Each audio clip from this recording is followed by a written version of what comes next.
మహబూబాబాద్ జిల్లాలో సీఎంఆర్ఎఫ్ చెక్కుల గోల్మాల్ జరిగింది. కొత్తగూడ మండలం జంగవానిగూడానికి చెందిన సనప సారయ్య తీవ్ర అనారోగ్యానికి గురయ్యాడు. హన్మకొండలోని ఓ ప్రైవేటు ఆసుపత్రిలో చికిత్స చేసుకున్నాడు. ఇందుకోసం తనకున్న కాస్త వ్యవసాయ భూమిని అమ్ముకున్నాడు.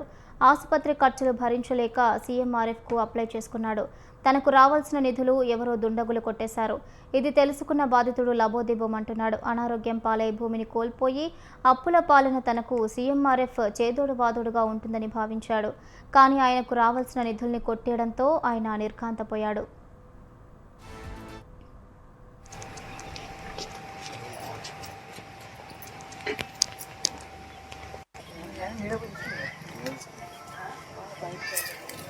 మరి మళ్ళీ వచ్చిన చెక్కుకి మళ్ళీ పెడితే వస్తుందా సార్? అట్లా రాదు కదా. మరి మళ్ళీ వచ్చిన చెక్కుకి మళ్ళీ పెడితే వస్తుందా సార్? అట్లా రాదు కదా. ఇంటి వాతావరణం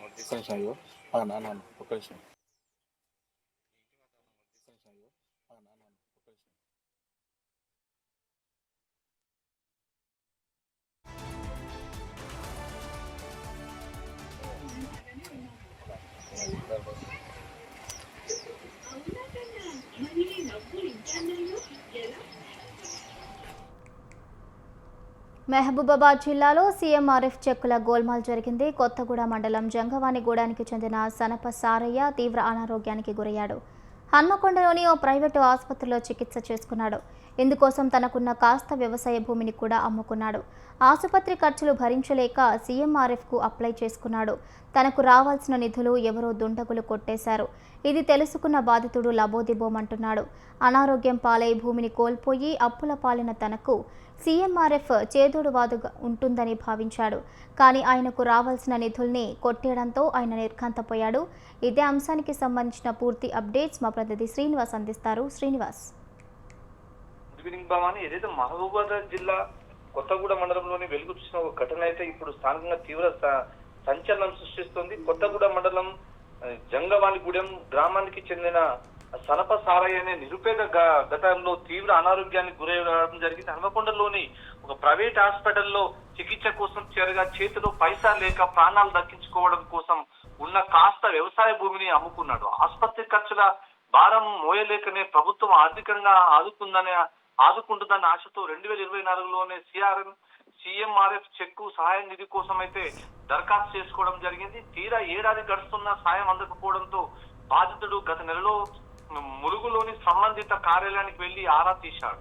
అక్కడ అధికారులు సమాధానం విని బాధితుడు ఒక్కసారిగా షాక్ గురైన పరిస్థితి నెలకొంది. మీ చెక్కు ఎప్పుడో మంజూరైంది, దాన్ని పంపేశాం అని అధికారులు చెప్పారని, ఈ విషయంపై బాధితుడు కొత్తగూడ మండల నాయకులను అడగగా మాకు ఎలాంటి చెక్కు రాలేదు, మాకేమీ తెలియదు అని బాధితునికి అయితే సమాధానం చెప్పడం జరిగింది. అధికారులేమో చెక్కు పంపారమంటున్నారు, ఇటు నా నాయకులేమో రాలేదంటున్నారు. మరి ఈ నిరుపేదలకు చెందాల్సిన చెక్కు ఎటుపోయిందని చెప్పేసి అయితే ఆ రైతు ఆవేదనతో బిక్కుబిక్కున్న పరిస్థితి నెలకొంది. స్థానిక ఎమ్మెల్యే మంత్రి సీతక్క అయితే సిఫార్సుతో దరఖాస్తు పరిశీలించిన అధికారులు 4 నెలల వ్యవధిలోనే ఆర్థిక సాయాన్ని మంజూరు చేసినట్టు ఆ కుటుంబ సభ్యులు చెబుతున్నారు. అయితే మంజూరైన చెక్కు ఇప్పటి వరకు తమ చేతికి అందలేదని వారు ఆవేదన వ్యక్తం చెందుతున్న పరిస్థితి నెలకొంది. గతంలో కూడా కొత్తగూడ మండలంలో ఇలాంటి సీఎంఆర్ఎఫ్ చెక్కులు గోల్మాల్ జరిగాయి. ఆ పాత ఘటనలు ఇప్పుడు మరొక ముందు ఇప్పుడు సనప సారయ్య చెక్కు కూడా మాయం కావడంతో స్థానికంగా కలకలం రేపుతుందని చెప్పుకోవచ్చు.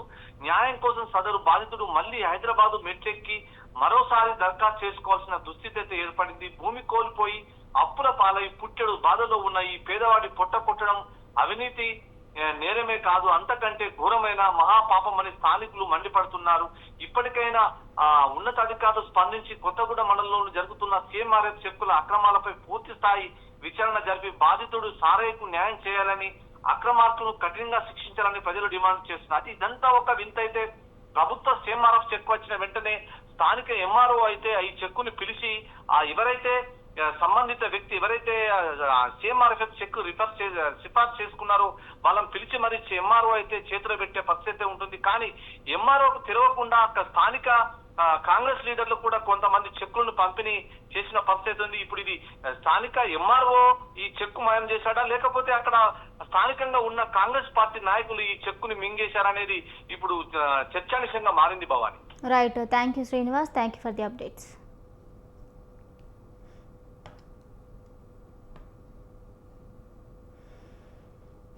వచ్చింది. వస్తే ఈ చక్రవర్తి హాస్పిటల్కి వెళ్ళినాం. అక్కడ ఒక 3 లక్షలు వచ్చింది ఖర్చు.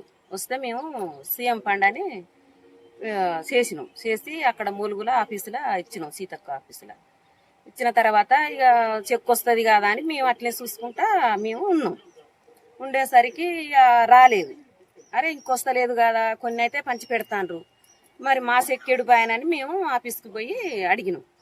అడిగేసరికి అమ్మ మీ చెక్కు వచ్చింది, మీ చెక్కు అయితే వచ్చింది అని అక్కడ చెప్పిండ్రు. చెప్పంగానే మేము వచ్చినాం. ఇక్కడ ఇక వాళ్ళు అడిగినాం, ఇక అట్లా అడిగినాం కానీ ఇక మాకు రాలేదన్నారు. అనేసరికి మళ్ళీ కూడా ఇక హైదరాబాద్ పోతే వాళ్ళకి తెలుస్తుంది కావచ్చు అనుకొని అక్కడ దాకా వెళ్ళినాం. వెళితే మళ్ళీ అప్లికేషన్ పెట్టమన్నారు కానీ మళ్ళీ అప్లికేషన్ పెట్టినా అది ఇంకా ఎన్నికేరు తెలుస్తలేదు. మాకు ఆ చెక్ అయితే రాలేదు. మేము ఇట్లా పేదగానైతే ఉన్నాం. మేము కొన్ని ముయిగడ అమ్ముకొని కూడా హాస్పిటల్ ఖర్చు పెట్టినాం. అయితే అప్పుడు ఒక దగ్గు దమ్ము బాగా జ్వరం వచ్చింది. వస్తే ఈ చక్రవర్తి హాస్పిటల్కి వెళ్ళినాం. అక్కడ ఒక 3 లక్షలు వచ్చింది ఖర్చు. వస్తే మేము సీఎం ఫండ్ అని చేసినాం. చేసి అక్కడ మూలుగుల ఆఫీసులో ఇచ్చినాం, సీతక్క.